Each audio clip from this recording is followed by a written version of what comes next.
What's up guys, in this video I will show you how to use the QR code feature on Twitter.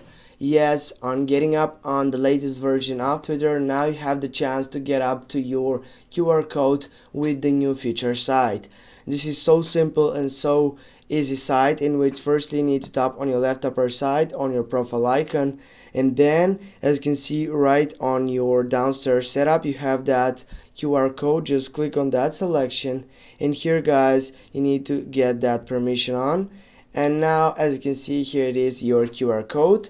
And if you tap on the last selection right down, you can simply take it off, or you can take a session on your QR code. And also on your right upper side you have that option to share that.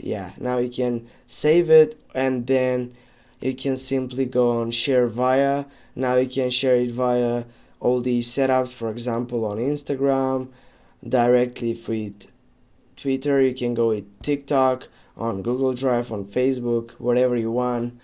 Thanks guys for watching. Don't forget to hit that like and share the video. See you soon.